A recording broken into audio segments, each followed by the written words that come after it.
¿cuál es el tema, no? O uno de los temas importantes en relación con este hecho, ¿no? que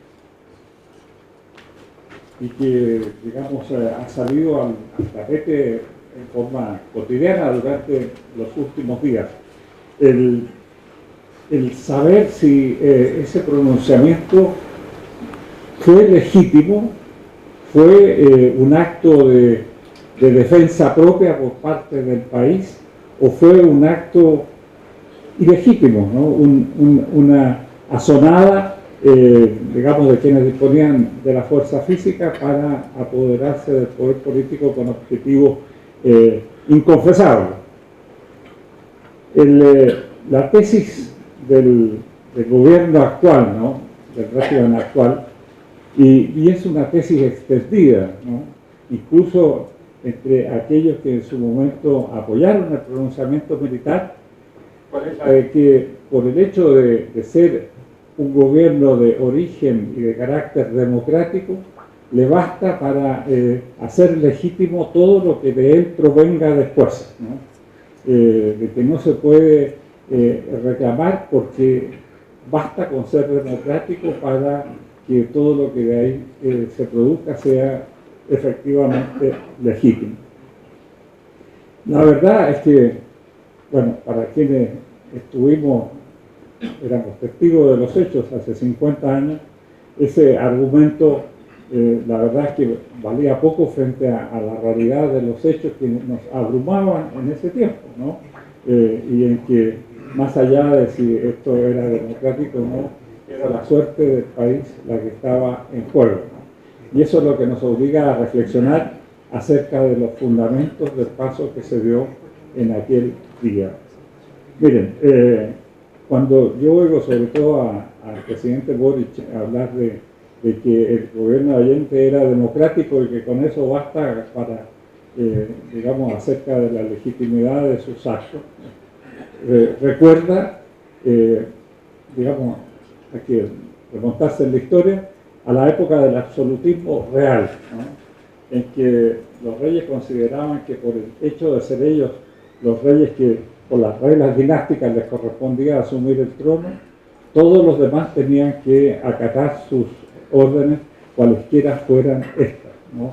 Eso es lo que distingue el absolutismo real del rey absoluto. Vamos a ver brevemente la diferencia, ¿no? El absolutismo pedía una sumisión absoluta, y la figura que lo encarna de manera más típica fue la del rey francés Luis XIV, l'état c'est moi, ¿no? El Estado soy yo, y lo que yo haga y diga es lo que todos ustedes tienen que hacer y decir después, ¿no? Sin embargo, Luis XIV nunca llegó al extremo de Salvador Allende, ¿no? En el fondo hay un mismo argumento, que basta un determinado origen del poder para que él tenga que ser obedecido a en cualquier circunstancia, y cualquiera sea la orden que provenga de ese poder, ¿no? La verdad, y esto contrasta con lo que ha sido la tradición cultural de nuestro occidente cristiano, y antes de eso también.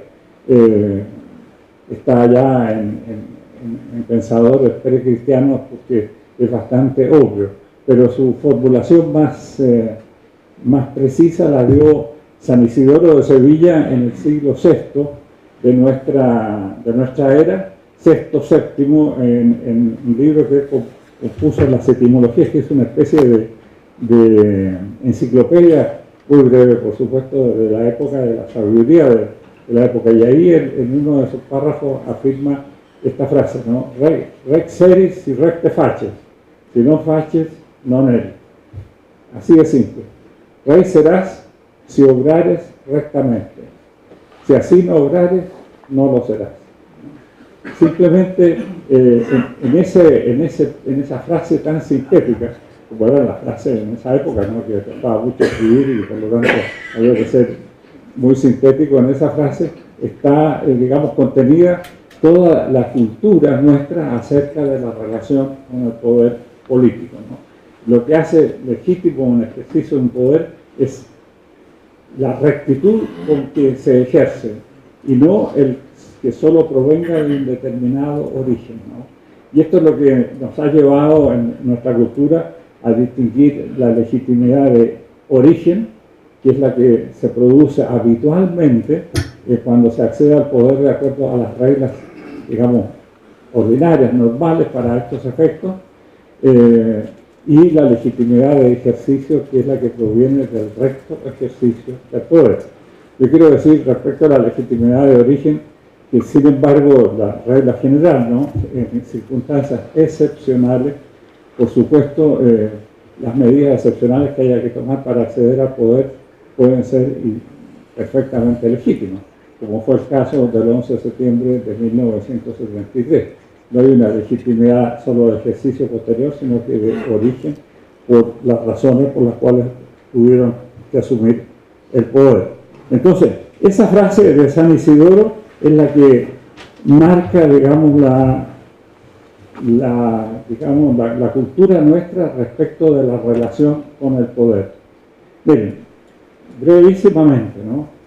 La sociedad humana, el hecho de que nosotros seamos socios, el hecho de que vivamos en comunidad, es algo perfectamente natural. Nosotros somos socios, gústenos o no, querámoslo o no, ¿no?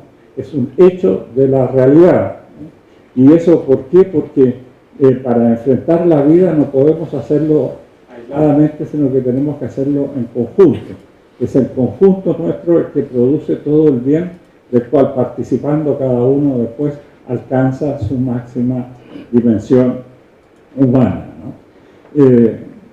Por lo tanto, la sociedad es un hecho natural.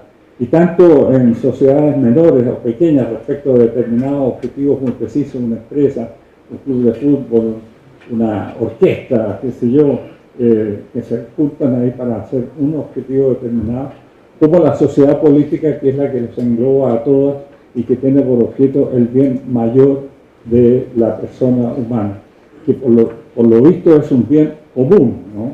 No es algo que podamos alcanzar cada uno por su cuenta, sino que es un bien que procuramos entre todos y del cual después todos participamos. Cada uno hace una parte de la obra y al final participamos todos de ella, ¿no? Este bien común tiene ciertas reglas para ser alcanzado, ¿no? No es cuestión de desearlo y de querer procurarlo de cualquier manera. Ahí está la vida en sociedad marcada por lo que nosotros somos efectivamente, por nuestra naturaleza, ¿no? Lo que nosotros se nos pide es vivir de acuerdo a lo que efectivamente somos. Ahora, aquí se enfrenta esta realidad, este hecho, con, digamos, lo que es propio de la persona humana, como es su libertad, ¿no? Pero en esto tengámoslo claramente, la libertad no inventa el bien del hombre, sino que lo procura, ¿no?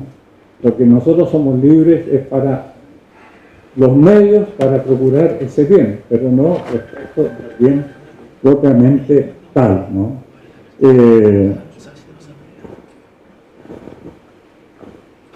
Esto es lo que se llama la ley natural, ¿no? Miren, cuando todos aquí nos habemos algunos viñamarinos, que nos hemos quedado todos asombrados, como en general todo el país, pero nosotros lo tenemos al lado, con lo que ha sucedido ahí arriba de Cochoa, con este edificio que prácticamente está al borde de desmoronarse. ¿Por qué? Porque no se respetó la naturaleza de las cosas, ¿no?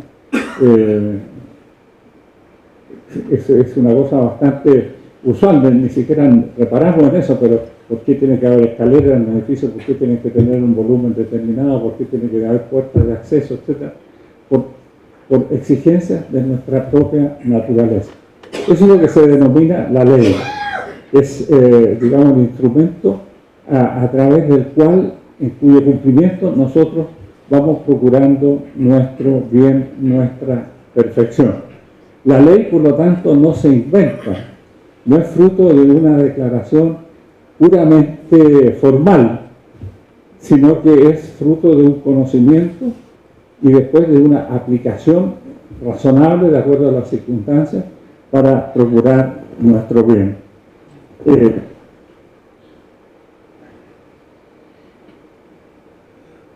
Y dentro de los puntos que la naturaleza nuestra nos exige para una buena vida en comunidad está precisamente el de contar con un gobierno. No nos basta a nosotros tener la mejor voluntad dentro de una comunidad, necesitamos que haya una inteligencia rectora que nos vaya diciendo en las circunstancias concretas cómo debemos llevar nuestra vida de acuerdo a estas leyes que vienen de nuestra naturaleza. Ese es el gobierno político.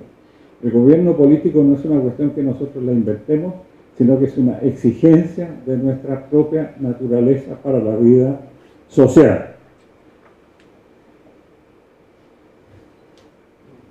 ¿Cómo se determina el gobierno, no? ¿Cuál es la forma para determinar quién gobierna y digamos, las características de ese gobierno? De hecho, pueden ser muchas, ¿no? No hay una regla aquí emanada de la propia naturaleza, sino que pueden ser varias, ¿no? Y de hecho, si uno revisa la historia, podrá darse cuenta cómo las formas de gobierno han sido múltiples, ¿no? Desde la monarquía, bueno, ya sabemos todo, la división clásica de la monarquía, la aristocracia y la democracia, ¿no? El gobierno de uno, el gobierno de unos pocos, o el gobierno de muchos a través de sus representantes. La verdad es que cuál es más legítimo que el otro, eso depende de las circunstancias, ¿no? No hay en esto una prioridad que tengamos que respetar necesariamente. Y las tres formas de gobierno básicas, ¿no? Hay muchas que son combinadas, también tienen sus corrupciones, ¿no? La tiranía, la oligarquía y la demagogia, ¿no? Siguiendo digamos, el lenguaje de Aristóteles. Por lo tanto, todos pueden ser legítimos y pueden derivar en ilegítimos por el ejercicio que hagan del poder. La ley es el instrumento del gobernante, ¿no? Es la ley que denominamos positiva, que es una concreción de la ley natural a las circunstancias concretas en que se desarrolla la vida de una comunidad. Y la función del gobernante es precisamente primero conocer cuál debe ser esa ley, después proclamarla y enseguida cumplirla y hacerla cumplir. Pero lo importante es dejar en claro de que la ley no es un invento de la mano del gobernante para hacer lo que quiera, sino que tiene que ser un instrumento de la razón, destinado a procurar el bien común. Esa es la definición que dio Santo Tomás de Aquino en su obra en la Suma Teológica, ¿no? La ley es la prescripción de la razón dada y promulgada por quien tiene a su cargo la comunidad. Y de algún modo nosotros podemos contraponerla con la definición de ley que nos da Andrés Bello en el artículo 1 del Código Civil. La ley es la declaración de la voluntad soberana que, manifestada en la forma prescrita por la Constitución, manda, prohíbe o permite. Declaración de la voluntad soberana. Bueno, cuando uno ve lo que es el Código Civil, ¿no? Uno se da cuenta de que eso no es una simple declaración de la voluntad soberana manifestada en la forma prescrita por la Constitución.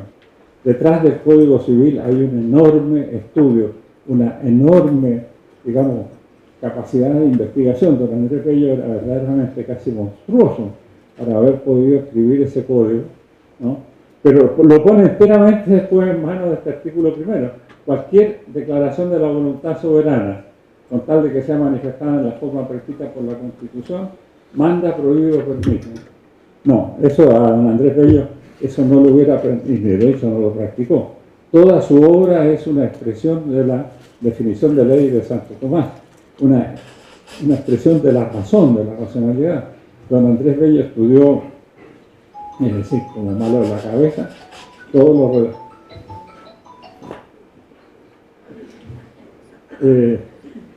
y produjo esa obra maravillosa que es el Código civil, ¿no?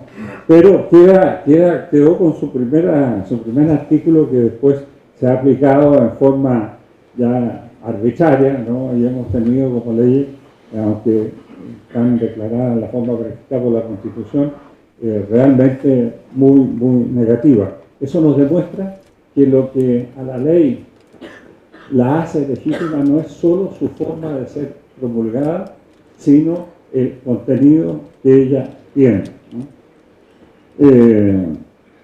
Esa es la tarea del gobernante, ¿no? Como les digo, conocer la ley, proclamarla, cumplirla y hacerla cumplir. Nosotros, los súbditos, digamos las cosas como son, ¿no? No somos mandantes de nuestra autoridad, sino que somos súbditos. Hemos de cumplir con la ley. Lo propio de los súbditos es obedecer y aplicar después con su libertad y con su inteligencia la ley de la mejor manera posible, por supuesto. Nosotros tenemos el deber de obediencia, y es lo que nos dice San Pablo en una de sus epístolas, ¿no? Que obedecer a las autoridades civiles, a las autoridades del mundo, del país en el que uno vive, es una forma de obedecer a Dios.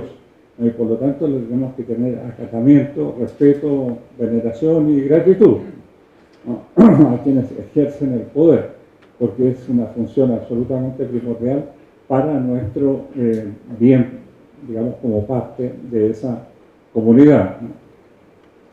Pero frente al deber de obediencia que hago referencia, se alza al frente el derecho a ser bien gobernado, ¿no?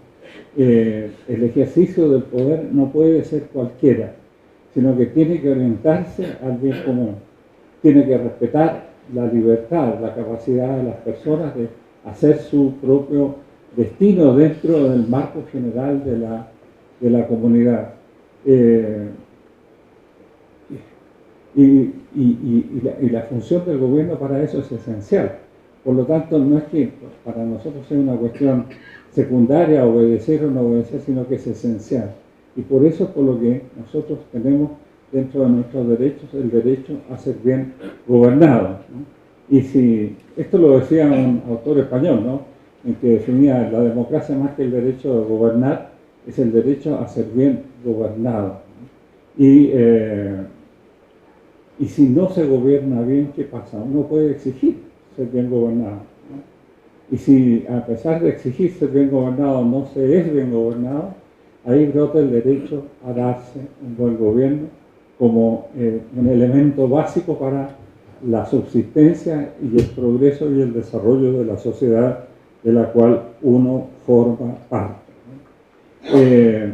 Aquí nosotros entramos ya en el tema mismo del derecho de rebelión, que es un derecho que ha sido estudiado por diversos autores, ¿no?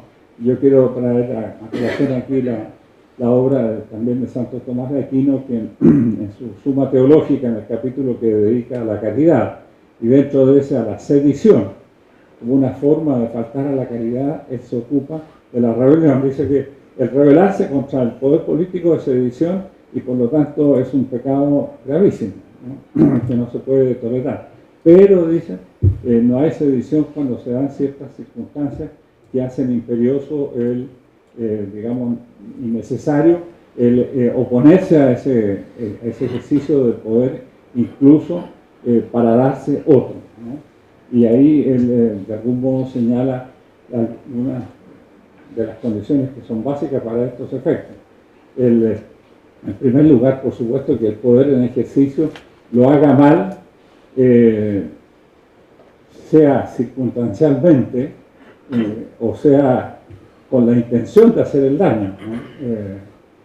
Puede ser un gobierno ineficaz, un gobierno malo pero con buenas intenciones, pero que es malo, ¿no? Y lo que requiere el país no son solo buenas intenciones, sino que un gobierno efectivamente bueno. Pero también puede ser un gobierno que usa el poder para destruir el país, ¿no? Y eso es claramente más grave. Ese es el primer requisito, ¿no? El segundo requisito consiste en oponerse a él para los efectos de restablecer el orden de derecho, el orden de justicia, el orden de paz dentro de ese país, tener el buen propósito. En tercer lugar, agotar los medios pacíficos. No es cuestión de llegar y salir a la cancha en un primer momento, sino que ir, digamos, utilizando todos los medios pacíficos. Enseguida, que no haya otra posibilidad, y por último, que haya que los daños y los males que cause una rebelión, que siempre los va a causar, nunca es una cosa inocua, sean menores a los que está causando el mal gobierno. Y en quinto lugar, que haya una posibilidad razonable de éxito, porque si no la hay en este campo, uno no puede, digamos, echar por el que dirá, ¿no? Sino que tiene que ser efectivamente un acto destinado a cambiar el gobierno y con posibilidades de éxito. Bueno, esos son los requisitos que Santo Tomás y la cultura nuestra occidental dan para hacer operativo el derecho de rebelión. Es muy importante dejarlo claro frente a lo que sucedió hace 50 años en nuestro país, ¿no? No es posible solo juzgar un gobierno por su origen o por sus, digamos, su estructura, si es democracia o no es democracia, porque ese es un factor, ¿no? Pero el otro es el ejercicio que haga del poder. Miren, y en esto tenemos que ser muy claros, ¿no? Aunque se respeten todas las reglas de la democracia, las reglas formales, se puede hacer un mal gobierno, ¿no? Digamos, durante el gobierno de don Eduardo Frei Montalva, previo al anterior, previo al de la Unidad Popular, respetando la forma de hacer las leyes, digamos, dictaron leyes tremendamente injustas. Pensemos en la reforma agraria, que no solo, digamos, usurpó las tierras ajenas, sino que destruyó la agricultura chilena, ¿no? Democráticamente hablando. Pensemos en leyes como la de aborto, ¿no? Que matan a la gente democráticamente hablando. Entonces, no basta solo que se mantenga el orden democrático, sino que también el contenido. Ese es digamos, lo que yo quería decirles a ustedes a propósito de cómo hemos de juzgar el pronunciamiento militar y el régimen de Salvador Allende de hace 50 años, ¿no? No dejarnos, digamos, aplastar por esta teoría de que solo basta con que sea democrático para que sea legítimo y tenga que ser plenamente obedecido, sino que tenemos que ir al fondo de sus actitudes, al fondo de sus disposiciones, al fondo de sus objetivos y ver cómo efectivamente destruyó el país más allá de la forma como lo hizo. Muchas gracias.